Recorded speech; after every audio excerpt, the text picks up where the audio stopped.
Hey guys, it's Steve from Featherlight Studio, and in this video I'm going to show you how to get a cheap and easy YouTube lighting setup with as little as no lights at all.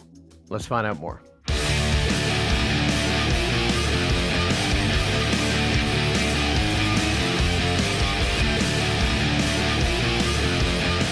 One thing to understand before you even get started creating a YouTube set, or any set for that matter, is that no amount of camera value will fix bad lighting.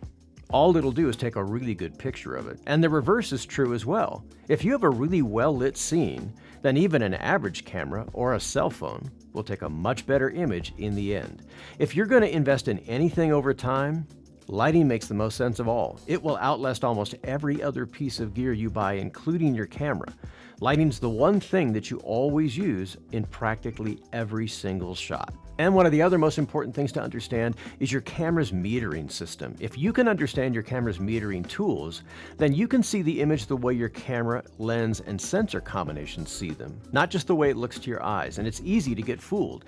If you overexpose your image, it's extremely difficult to get those highlights back. If you underexpose it and then try to brighten it in post, you're going to end up with a really noisy or grainy image. Most modern-day cameras offer some tools to be able to check your overall exposure, be it histogram, waveform, or some kind of highlight display. If your camera doesn't have a waveform display and just a histogram, which is great for still photos, it doesn't offer a great deal of information for video shooters. Since our camera doesn't offer waveforms as a display, we've enabled our camera's highlight display feature instead. This is sometimes known as zebra displays because it draws diagonal black bars over the highlighted areas, and those highlighted areas can be set to a value in the camera so that you always know what parts of your image are starting to become overexposed. And the other one that's most helpful is known as false color. False color divides your camera's image up into a series of opaque colors. Each of those are assigned a value. And you can clearly see which areas are overexposed or clipped and which areas are underexposed. And it's also a really helpful tool for setting your skin tones in the right area for exposure. If we look at the false color chart on the right here, we can see that the light gray area indicates proper skin exposure for this shot. So if you understand your camera's metering tools to begin with, you'll have a much easier time creating and lighting your scenes than just guessing. You can put it on auto and go for broke, but the problem with doing that is you're likely to end up with really harsh lighting or scenes that aren't very flattering. And worse, you simply won't have any control over the lighting. It'll pick the most automatic one to begin with. So if you understand your camera's metering system, that's really the key to getting creative. In this first example, we're not going to be using any lights at all. We're just going to be using the natural daylight that's coming through the window here. So if you have access to natural daylight anywhere in your workspace when you're setting up your scene, it produces even and consistent skin tones that are always dependable. However, there's some considerations with using natural light. It can shift throughout the day. So if you're stringing shots together in the morning and the evening, the light can be different colors.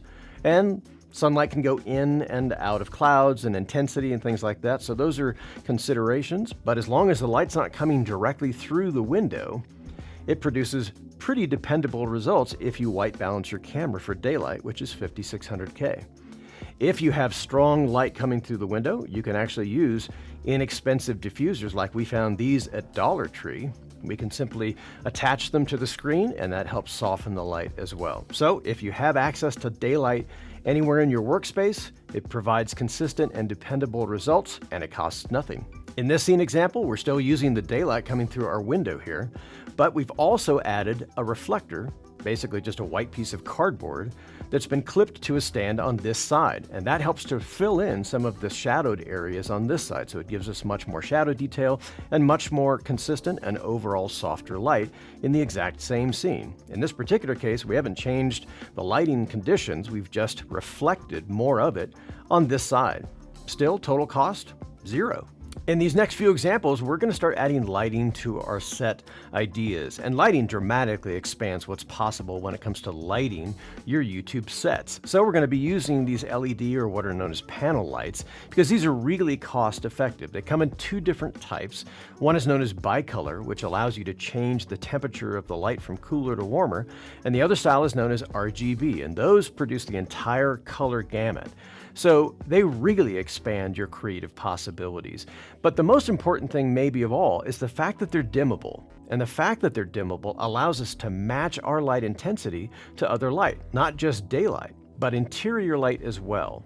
In this next example, we're still using the daylight that's coming through the window here, but instead of a reflector on this side, which reflects light kind of all over the place and is very uncontrollable, we've swapped that out for an actual light instead. And a light gives us a lot more options because our light can be dimmable, and we can change the color temperature of the light as well. We can make it cooler, we can make it warmer, which means we can match light in the rest of our scene. This gives us a lot more lighting options down the road, and it gives us the ability to create a lot of different kinds of looks.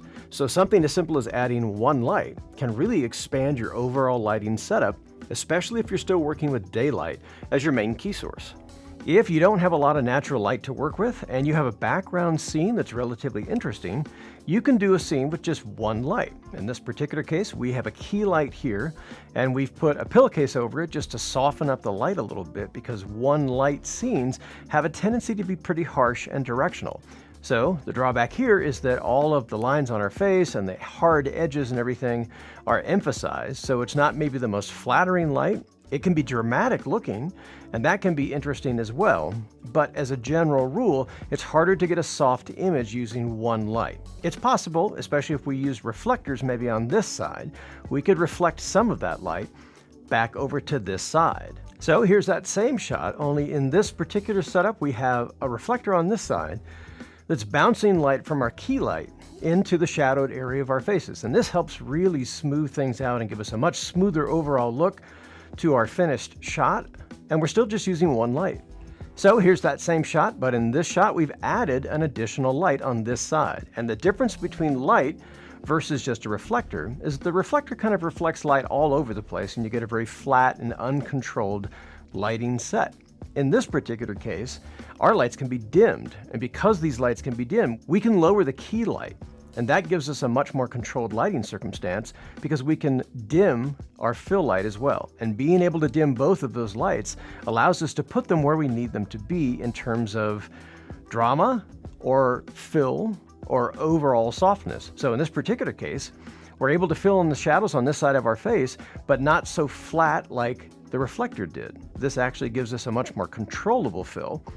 And we still need one more thing for a traditional lighting setup, and that is a light that enables us to separate ourselves from the background. So we really don't have any way to separate ourselves from the background. Our key light's doing a great job of filling in the main part of our face, and the fill light's doing a great job of filling in some of the lower shadows and giving us some more shadow detail, but we really need something to separate us from the background itself, and that is known as a rim light or a hair light. And so in this example, we've taken that same light that we were using for fill light and we've put it behind us instead, and we've also warmed the temperature up quite a bit.